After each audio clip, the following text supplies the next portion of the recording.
What's up, YouTube?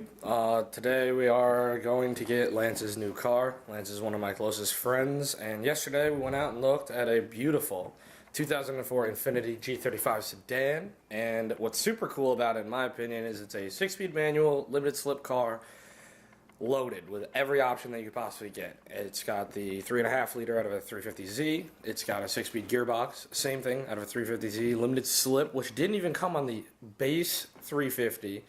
So, I mean, it's just a massive spaceship on wheels with 4 doors and a 6-speed. So, I'm considered to be an expert in the field of buying cars, considering I have 3 of them. So, I'm going to go down to DMV, up back to Eastburn with my buddy, and we're going to go get it, and I'm going to drive it home. And I'm kind of going to do an unbiased review today on exactly my first take of driving. Now, I drove it down the street, and that was literally it, but the car was mint. The underside was rust-free. The engine had absolutely 0 leaks. So he got it for a steal. We got to get it home. He just texted me at like 11, so we're going to see how long this takes. I'm pretty good about getting through DMV without too many hiccups, but we'll see how this goes today.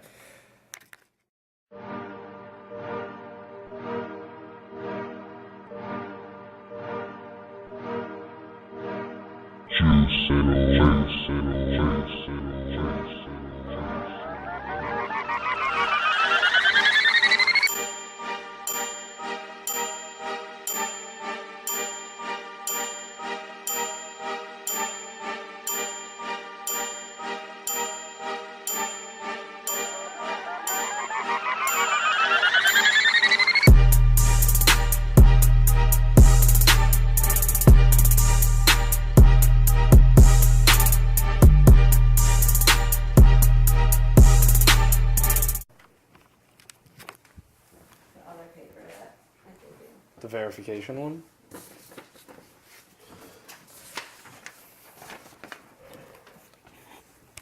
Back in the cut. Didn't make it. DMV. There we go. Didn't fill this out. Had to bring it all the way home and redo it.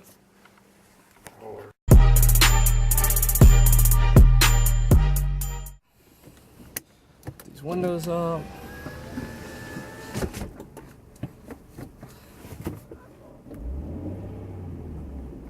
What's up, YouTube? Today we are doing another Car Talk Thursday. This time I'm in a first take kind of deal like Matt Farah's been doing on his YouTube channel, The Smoking Tire. One takes are essentially just, you get one shot at it. This is the first time I'm going to be driving this thing for a while. This car is, in my opinion, just a 350Z. There's nothing that I could tell you about that wouldn't make you think that. It's got the same 3.5 liter V6. It's a dual overhead cam setup with 260 horsepower. What I like about it, I like the orangey dash.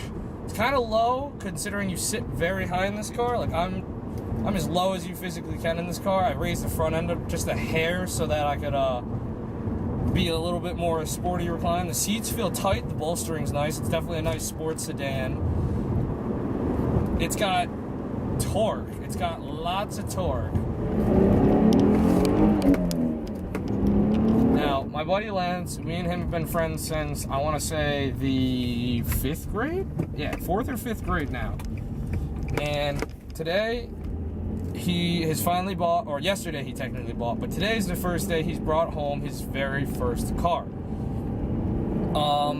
Lance wanted something kind of luxurious because he had the money, or had saved up all of his money to finally get his first car. He decided upon something that would be, he wanted something like commuter-wise, he wanted something cheap at first, and we went and looked at a couple of few. We looked at like a 2007 Honda Civic, like a 2006 or 5 Maxima from like a used car dealership kind of deal. And you know, unfortunately those cars were just sketchy.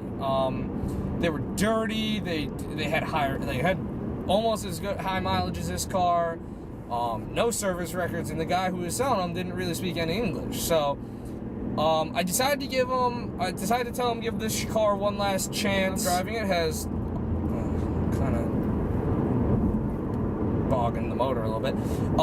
Has 127,598, so almost like halfway to 128,000. We talked the guy down because no one wanted to buy it. I guess there were a lot of tire kickers out there that just didn't want this car, and he ended up getting this car for a steal, in my opinion.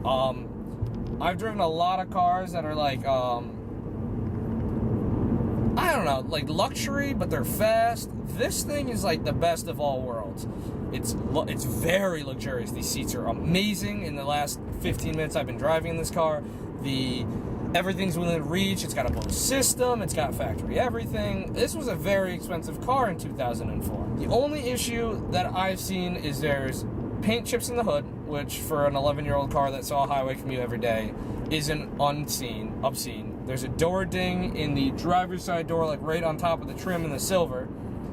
And there is a kind of grind in 5th gear. Now, most people will get scared and be like, the trans is blown, blah, da, da, da, da. But every other gear works great. It's just, if I'm aggressive on 5th gear, clutch in, all the way over, up, nothing.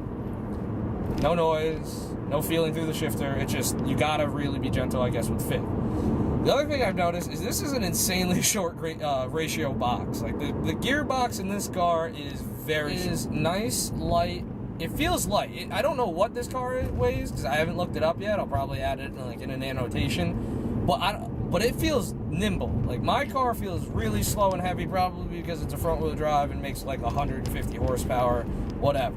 This car is smooth. It's comfortable. These seats, I swear to God, are amazing.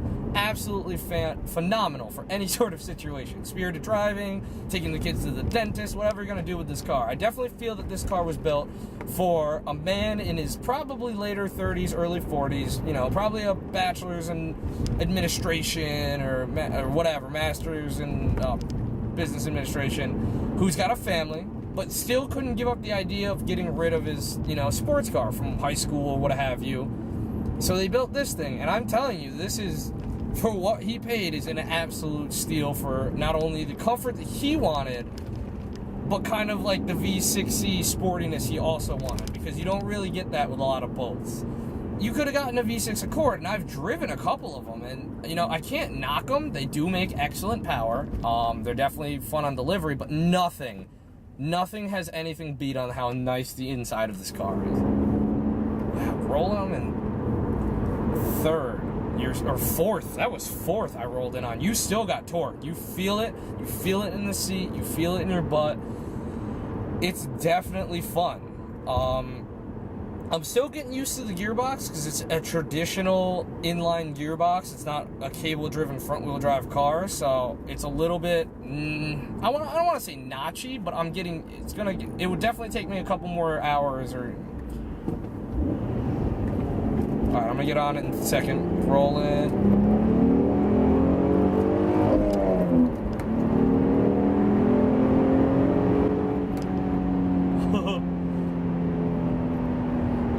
It moves. That was 3rd gear pull, almost all the way to red line. I don't know what the red line in these cars are, but that was fun. I'm sure that Lance is real happy that I just did a pull in his car, but what can you do? I really want to open the windows for this video because I'm trying not to have the heater or the air blowing right now, but it is fucking warm in here. I think it's the black leather just eating me alive. Oh, the other cool thing that I noticed when I started messing around with this car, trying to get it to my position where I wanted to drive it today, is that the whole dash moves with the steering wheel. So, like, no matter where you move the steering wheel, the dash is still kind of in the same spot it wants to. I just don't think it goes in any farther, but I want to be this close to, like, I want to be closer to the, I want to be farther away from the console, but have my feet at the same location, so it doesn't telescope in any farther. This is, I guess, as far as it wants to go in.